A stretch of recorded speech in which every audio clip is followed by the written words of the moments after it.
Welcome to the CCNA series for CBT Nuggets. In this series, we're going to cover each of the objectives that are defined by Cisco for preparation for the CCNA exam. But you'll also find additional information and illustrations. The reason for this, I believe that these objectives are better understood when you provide supporting information to each of them. This particular nugget is designed to serve as a base. We're going to go over the concept of what a CCNA is and the benefits associated with that certification. And then also we're going to take a look at the hardware involved in preparing this series and also the hardware that you will be responsible for as a CCNA and have a solid understanding of it. Our definition of a CCNA is going to start by breaking out the acronym. And here we see that it stands for Cisco Certified Network Associate. What you got to understand is where the CCNA fits in the overall certification picture within the Cisco world. They have three levels of certification. First, what you're going to have is an associate level. And at this level, you see that we have a CCNA and a CCDA. We have network here, and we have design here. So different paths, if you will, to get up to the top level. The next level that you run into as you obtain the associate level is the professional level. And here again we have the distinction between network and design. And then once we get to the CCIE, they're coupled together and we're at the expert level. And as you can figure, once you're at the expert level, you should know both sides of the house. So each of these are individual certifications. The CCIE is the top. Now for the CCNA, we have one test that we take. That one test lasts 75 minutes long, and it has between 45 and 55 questions that they may give you. Why would I want to put forth the effort and the time associated with gaining that type of certification? Here's some of the benefits. First, peer validation. That is, you getting a good understanding as to where you are within the industry among other people that do the same type of job. And there's two reasons for doing this. First is for personal knowledge. Again, understanding where you at within the industry so that you can set your path forward on how you're going to progress in your career knowledge. The other is differentiating yourself from the pack for a potential employer. And this is possibly the most important. You've got to understand that as employers are interviewing, they have to have a way to cipher through all of these resumes that they're getting in. And one of the quickest ways is to look through there and highlight individuals that have obtained certain certifications within the industry. Now, I can speak to this from personal experience. I did hundreds of interviews for a Fortune 50 company.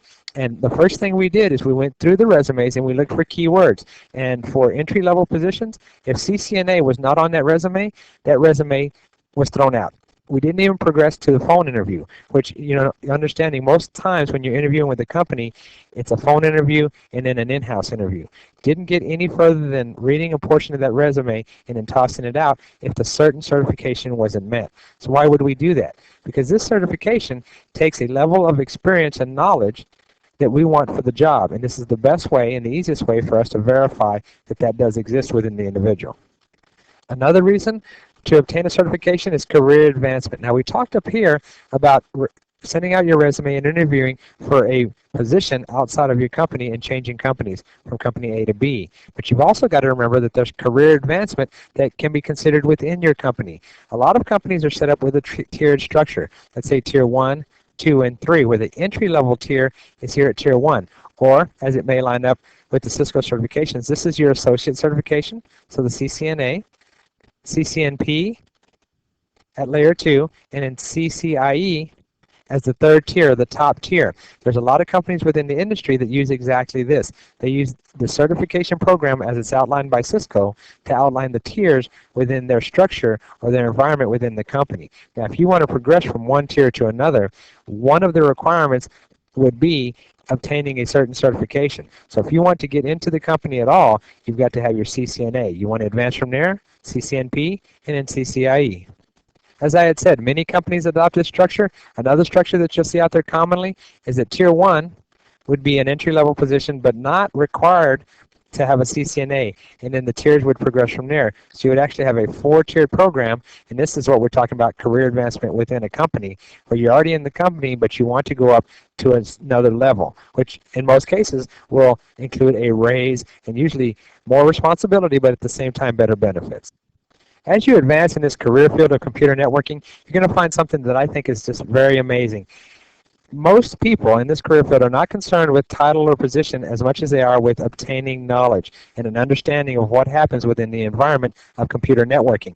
And that's where you're going to find your biggest payoff for the CCNA, directional study. And what I mean by this, Cisco has already set up their tiers, CCNA, NP, CCIE, and it's similar to a ladder that you're going to climb to get to your final destination of being an expert within that certain area of networking. It's analogous to building a house. If you build the roof of a house first, you can later raise that roof off of the ground, say this is ground, and put it on top of your house as you build the structure. But obviously it's easier to build the foundation, build your structure, and then the roof on top. Now, how this is analogous to what we're studying here, the CCNA, as identified by Cisco, is that foundation. And what they're saying is, if you have a solid understanding of these objectives, you can now build your knowledge or your house of knowledge on that foundation. What you don't want to do is start off somewhere within the middle and then try to backfill, because it's going to give you some confusion and some rework, similar to our analogy here of having to put this roof on the house after it's completed. So far in this nugget, we've defined exactly what a CCNA is, and we've also talked about the benefits associated with becoming a CCNA. What we're going to do now for the rest of this nugget is look at the hardware that we're going to use within this series of developing your knowledge in the CCNA objectives. All right, the way we're going to do that, we're going to look at the 3 layers of the OSI model. I know you're not completely familiar with these as of yet, but just understand for our discussion in hardware, layer 3, or a third layer, which is higher than layer 2 and 1, we're going to have devices there called routers. These are Cisco's layer 3 devices. For layer 2 devices, we're going to have devices here that are known as switches, and those are going to be discussed as well within this series. Another layer 2 device is a bridge. And then within the layer 1 devices, which is a physical layer, this is where we're going to see the cables that are used to physically tie the devices together. So we're going to go over the hardware in these categories and in this order, starting top to bottom. Routers within the Cisco environment are divided into 2 groups, and the 2 groups are known as the high-end routers, which we're going to show here. And those high-end routers are going to include the 12,000 series, the 10,000 series, and the 7,000 series. Understand that the 7,000 series is even further broken out into 7600s, 7500s, 7200s, 7100s, and 7000s. All right, and then the other category we're going to have is known as access products, and these are all other routers that aren't the high-end routers. And these routers are going to include the 2500 series and the 3600 series, both of which we have examples to show you in pictorial view. We'll start with the 3600, and we're going to see that here as I pull up the front of a 3600. Now what you're going to notice is that there's not a whole lot on the front side of this particular type of router, but what is here is very important. We have status indicators here that are going to give you a status, obviously, of what's going on within the router at any given time. We also have console and auxiliary ports. We're going to go into these individually in a future nugget, and it's going to tell you exactly what they do, but once you understand what they do, this is where they are. And then also we have a form of memory that can be inserted here. These cards are MCIA cards, the small credit card looking cards. They contain memory, and the specific memory that they have is called flash memory that you can put into a 3600 router. All right, now let's look at the back side of this same device. This is where we're going to have our options. There's 4 bays, 1, 2, 3, and 4. 3 of these bays have been filled with specific modules. The great thing about the 3600 is these modules are interchangeable. In other words, you can have 3 of this one type of module here, or even 4 all throughout, or you can have them mixed as you see it here, and it doesn't matter which slot they go in. I could have had this module in this slot, the bottom module in the top slot, and so on, okay? So 4 available slots. Any slots that are made for the 3600 can be put in here, and they give you extensions and scalability within the network. Here you're going to see a module with 1, 2, 3, 4 serial ports. That's used so you can use this device as a frame relay switch. You also see another model here that's going to have an Ethernet port and then 2 sub slots, 2 smaller slots within that big slot that can be used for WAN interfaces. So this is a 1E for Ethernet, 2W, because both of these slots can be used for WAN connections. That's the W part. And then obviously you see the power here for the power cord that can be plugged in, and then the power switch. The other router type that I have pictures of, it's a 2500 series routers. I'm going to show you the front first. I have 3 that are stacked up here so that I can show you something. Within series of routers, there can be different types. And in the 2500 series, we have a 2503, the 2509, and the 2514. Can you tell the difference? I didn't think so. Everything is identical when you're looking at the front part of these routers. In fact, you have to look at the back section where we have these same routers stacked up before you can tell the difference. Again, we have the 2503 here. Let me start with that as far as explanation. We're going to start at the left. This is an AUI connection, which is used for Ethernet connections. Again, any terms you're not familiar with yet, that's why we're in this series, and you will be by the end. But I just want to give you an understanding of what kind of hardware we're talking about. We also have serial connections, which are used for wide area networking, where this is used for a local area. You have 2 of those. Then we're going to have a BRI connection used with an ISDN, the console and the auxiliary. It's important to note that these are going to be on every Cisco device that we're going to study here. And the reason is we need console connectivity. It's one way of connecting into the router, and the auxiliary port used for other functions like dial-on-demand routing or even modem connections. Power switch, obviously have to have that, right, to turn the unit on. And then we have the receptacle for the power cable. Going on to the 2509, what we're going to see here is an async port between 1 and 8. This is where you can plug in an adapter that has 8 connections on the end used for async connections. The AUI, just as we had up here, the 2 serial interfaces, again, just as they were here, console, aux, the power on button, and the cord receptacle. Moving on to the 2514, we have 2 AUIs this time, AUI 0, AUI 1, and we have 2 serials, serial 0, serial 1. Notice the numbering. On Cisco devices, starting at the left, you're going to have the smallest number. Moving on towards the right, they're going to increase as they are like connectors. So AUI, there's 2 of them, 0 and 1. There are 2 serials, so 0 and 1. Then we have the console and aux connectors before and the power on button. For the 2500 series of router, I've also included a picture that's going to show you the insides of that router so you can see the guts of what's going on in there. And here we have it. We see some memory slots here, 3 of which are taken up. We also have a slot here for the PCMCIA flash memory that we spoke of before. And after that, it's pretty simply just a motherboard. The interfaces up here in the front. So you have console and aux here. You have the BRI, because this is the router that had the BRI. 2 serials, and an AUI. And then we have a power supply and a fan. Pretty simple, right? That'll do it for the router section of the hardware. Now what we're going to look into is the hardware associated with the layer 2, which was the data link layer. And what we're going to find there are bridges and switches. All right, it's very important under bridges to come to an understanding. It used to be in the early days of networking that there were separate devices that were made that are specific to the bridging technology.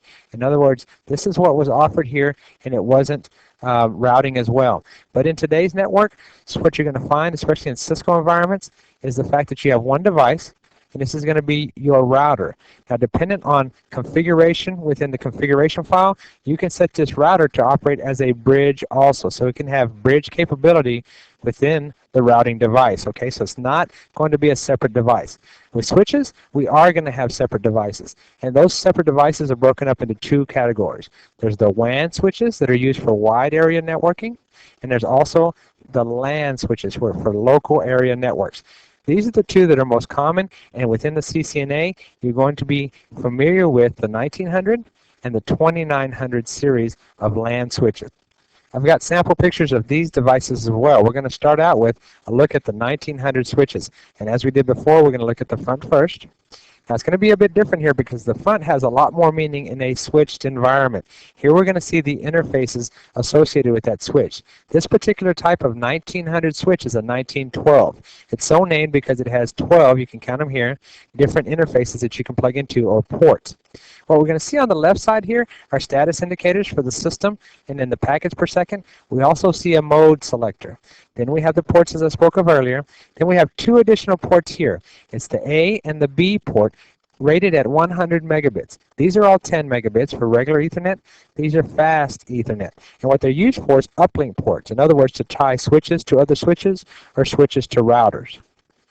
Now we're going to look at the back side of a 1900. This is where it's a bit more uneventful. We have the power cable receptacle. We have a place for DC input. Remember, this is AC, so this could be DC.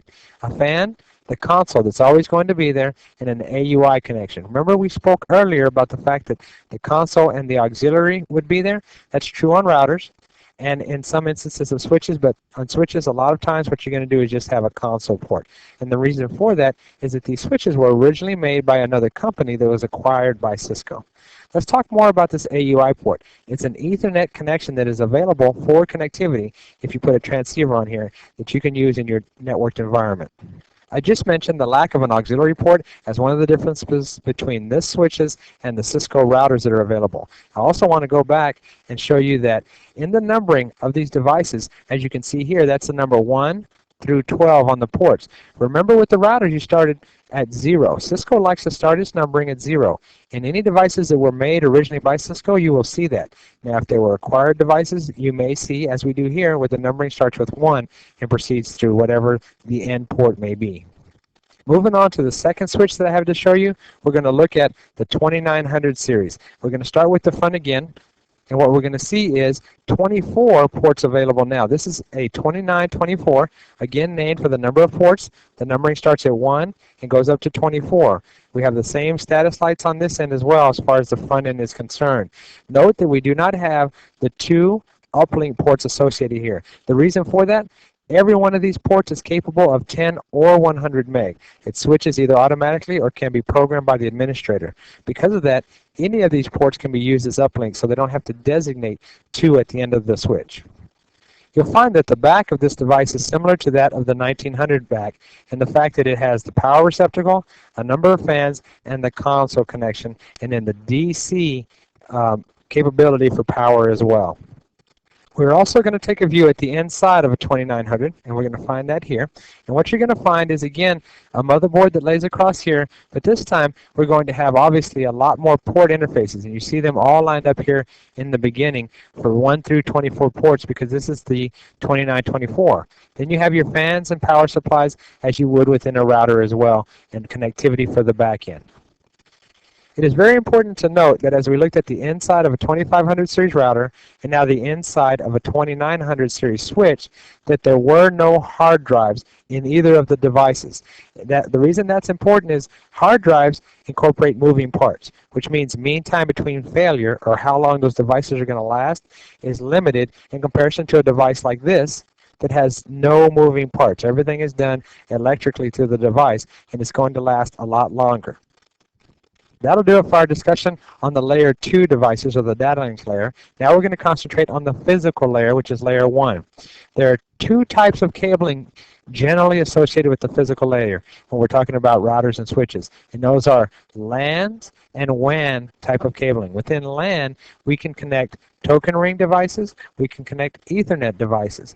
The devices that we're going to show you today are used to connect Ethernet devices. If you recall, when we talked about the 2500s and the 3600 routers, namely the 3600, we saw a number of interfaces there. Some in support of serial connectivity, as we see here for these 4, and others Ethernet connectivity, as we see here. And note that Ethernet is denoted by yellow and serial by blue. They make this as easy as possible.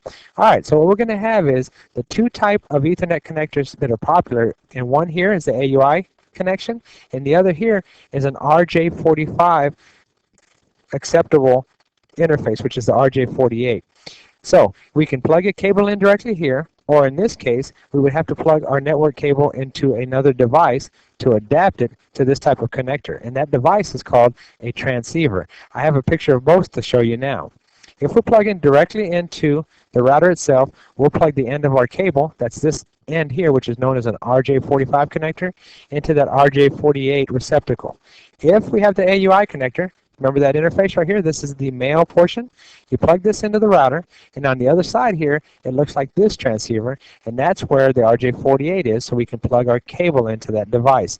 Both of them are used for Ethernet connectivity.